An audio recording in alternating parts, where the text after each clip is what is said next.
Hello everyone. I hope you're all doing fine, all doing great. So today we'll be talking about democracy versus authoritarianism. Those who follow me, follow us on the Telegram, you can remember the very first post about democracy and authoritarianism. Now we decided to kind of conduct online sessions to delve more deeper into those topics because I think most of you wouldn't get it much if it wasn't like online session, online explaining, since online explaining would be much better. And yeah, we will be going over the presentation, and at the same time we will be doing Kahoot game at the end, and we'll be assigning prizes to the winners. So why understanding political system matters? So the very first question might come up about political science. Why do we need those political systems, and why do we need to understand them? It is very important. At the same time, it's very important for you being as a good citizen. So political system exists on a spectrum, meaning that many countries mix democratic and authoritarian features. And understanding this helps you kind of put threats to your rights. So as a citizen, you got your own rights, and you can, by improving your civic literacy, you will be understanding what kind of rights you have. It can also help you predict changes to media freedom, protest, and rule of law. And at the same time, it's gonna support your neutral civic literacy and action. So you'll be discussing. You will be using headlines and local examples to discuss consequences and more of that. So the very first thing, what is democracy? So the definition of democracy is power that belongs to the people, meaning that citizens have the right to elect leaders, their own leaders, have freedom of speech, and hold leaders accountable. So the key points of democracy are free and fair elections. So citizens choose leaders through competitive voting process, meaning that the citizens would not be biased towards choosing one single leader. They will have more options, and the voting process will be much more competitive. Independent courts. The courts that protect rights and limit power through the rule of law. And open public debate. Citizens can express opinions and disagree with the government. And the last but not least, independent media. More than half of democracies rely heavily on independent media to expose corruption. So the very examples of democratic countries are Norway. They got stable representative democracy with high civic trust and strong institutions. Japan, parliamentary democracy with a well-established rule of law with checks on power. South Korea, competitive elections and an active civil society holding leaders accountable. Okay, a little bit of democracy. And let's talk about the foundation of democracy. So the very base of democracy lies on four main things: elections, independent media, transparency and accountability, and the last, rule of law. So elections, as many of you know, it means competitive contest, meaningful choice, and fair administration. So outcomes reflect citizen preferences, not the preferences of those in power and authority. Independent media.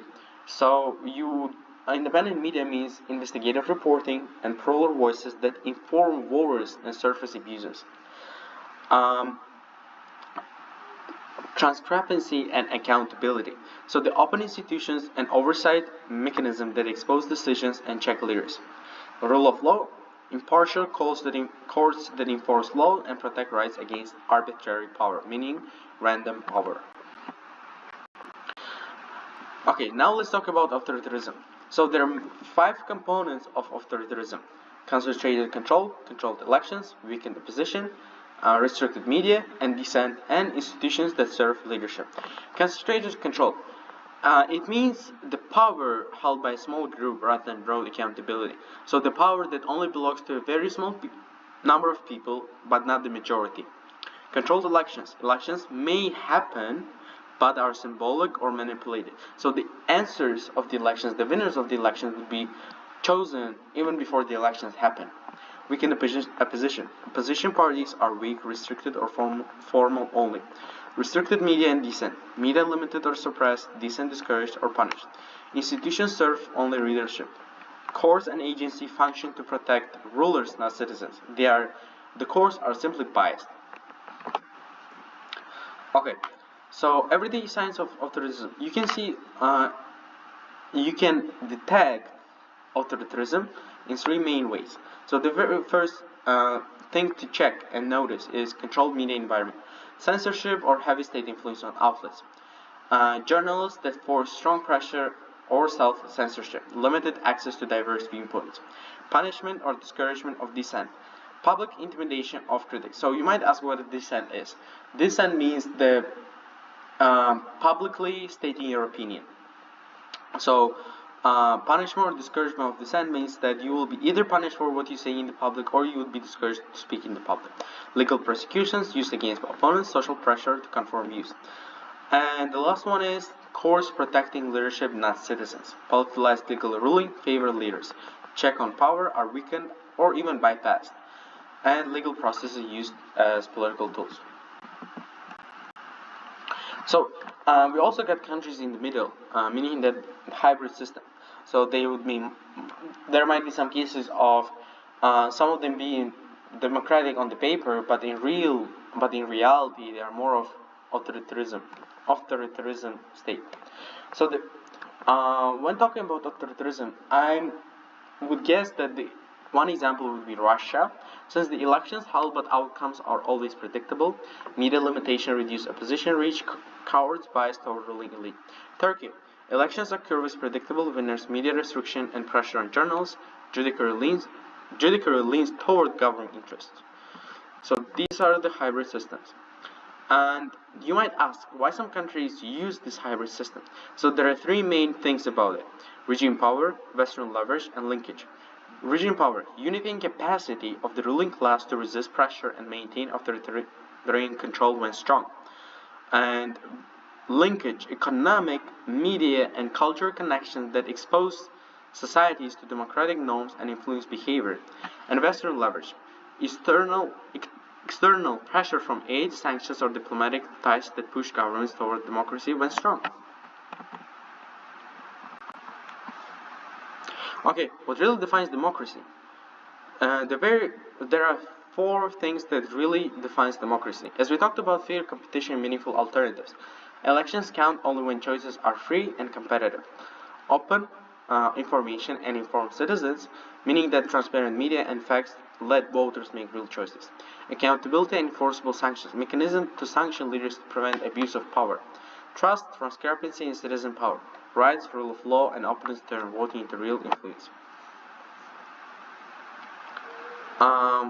Spectrum visualization, political system on a continuum. Okay, now we will be talking about the examples. As we talked about democracy, the main example that I gave was Norway. Apart from Norway, there was South Korea and one more country. I cannot remember right now. I've simply probably forgot it. So the hybrid example, Turkey. As I told you, Turkey only democratic maybe on the paper, but in real life it is more of a authoritarianism state. Authoritarianism, which is the main example, is Russia. It mainly started in, if I'm not mistaken, around 1990s. So around that time, it became more of a authoritarianism state. Okay.